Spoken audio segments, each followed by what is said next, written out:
രണ്ടുപേരുടെ മരണത്തിനിടയാക്കിയ പൊന്നാനി ബോട്ട് അപകടത്തിൽ വിശദമായ അന്വേഷണത്തിനായി ഷിപ്പിംഗ് മന്ത്രാലയത്തിലെ ഉന്നത ഉദ്യോഗസ്ഥർ പൊന്നാനിയിലെത്തും. അപകടത്തിൽ മരിച്ചവർക്കുള്ള ഇൻഷുറൻസ് സഹായം നൽകുന്നതിനായി കപ്പൽ ഇൻഷുറൻസ് സർവേയും എത്തുന്നുണ്ട്. വലിയ നഷ്ടമാണ് ഉണ്ടായതെന്നും സർക്കാർ എത്രയും വേഗത്തിൽ ധനസഹായം നൽകണമെന്നും അപകടത്തിൽ തകർന്ന ബോട്ടിന്റെ ഉടമ നയനാർ റിപ്പോർട്ടറിനോട്. മുബഷീർ പി അക്ബർ വിശദാംശങ്ങളുമായി. മുബഷീർ, എന്തൊക്കെയാണ് കൂട്ടിച്ചേർക്കാനുള്ളത്?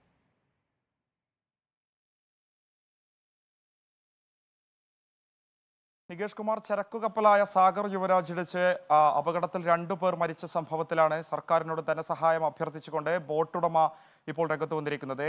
പൊന്നാനിയിൽ കഴിഞ്ഞ 8 വർഷമായി മത്സ്യബന്ധനത്തിന് കൊണ്ടുപോയിരുന്ന ഇസ്ലാഹ് ബോട്ടായിരുന്നു അപകടത്തിൽ തകർന്നിരുന്നത്. ഇതിന്റെ ഉടമയായ നയനാരാണ് ഈ ഒരു സംഭവത്തിൽ മരിച്ചവരുടെ ആശ്രിതർക്കും അതുപോലെ തന്നെ ബോട്ടുടമയായ തനിക്കും പരിക്കേറ്റവർക്കും സർക്കാർ ധനസഹായം നൽകണമെന്ന് അഭ്യർത്ഥിച്ചുകൊണ്ട് രംഗത്ത് വന്നിരിക്കുന്നത്. തങ്ങളുടെ അവസ്ഥ വളരെ ദയനീയമാണെന്ന് അദ്ദേഹം പറഞ്ഞു വെക്കുന്നത്. ഇക്കാര്യത്തിൽ ക്ഷേമനിധിയിൽ നിന്നും ചെറിയൊരു സഹായം മാത്രമാണ് ലഭിച്ചിട്ടുള്ളത്. ഏകദേശം ലക്ഷക്കണക്കിന് രൂപയുടെ നഷ്ടം ഈ ഒരു ബോട്ട് തകർന്നതിനെ തുടർന്നുണ്ടായിട്ടുണ്ട്. അതിന്റെ അവശിഷ്ടങ്ങളൊന്നും തന്നെ കണ്ടെത്താൻ സാധിച്ചിട്ടില്ല.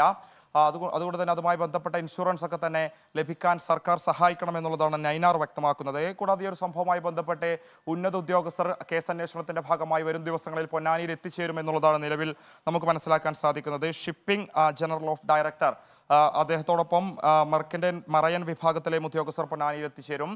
കോസ്റ്റൽ പോലീസിൽ നിന്നും വിവരങ്ങളൊക്കെ തന്നെ ശേഖരിച്ചാവും ഇവരുടെ അന്വേഷണം മുന്നോട്ട് പോകുക എന്നുള്ളതാണ് നമുക്ക് മനസ്സിലാക്കാൻ സാധിക്കുന്നത്. അതേസമയം ഇവർക്ക് ധനസഹായം പ്രഖ്യാപിക്കുന്നതുമായി ബന്ധപ്പെട്ട് സർക്കാർ തലങ്ങളിൽ നീക്കങ്ങൾ നടക്കുന്നുണ്ടെന്നാണ് നിലവിൽ അറിയാൻ സാധിക്കുന്നത്. നേരത്തെ മലപ്പുറം ജില്ലാ ചുമതല കൂടിയുള്ള മന്ത്രി വി അബ്ദുറഹ്മാനുമായി സംസാരിക്കുമ്പോൾ അദ്ദേഹം അത് ഉറപ്പു നൽകിയിരുന്നു. ആ നിലയിലുള്ള ധനസഹായം അല്പം വൈകാതെ തന്നെ സർക്കാർ വലിയ നഷ്ടമാണ് ഉണ്ടായതെന്നും സർക്കാർ എത്രയും വേഗത്തിൽ ധനസഹായം നൽകണമെന്നുമാണ് അപകടത്തിൽ തകർന്ന ബോട്ടിന്റെ ഉടമ നൈനാർ റിപ്പോർട്ടറിനോട് പറഞ്ഞത്.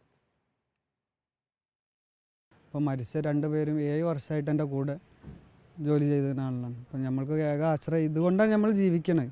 കിഡ്നി ട്രാൻസ്പ്ലാന്റ് ചെയ്യുന്ന ആളാണ്.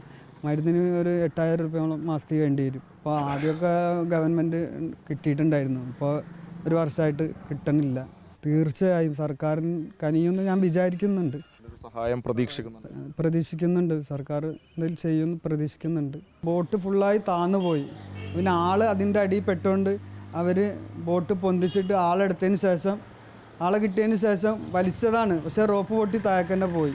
ഏകദേശം 1 ലക്ഷം രൂപേൻ്റെ മത്സ്യം ഉണ്ടെന്നാണ് അവർ പറയണത്. മത്സ്യമൊക്കെ അത് പോയി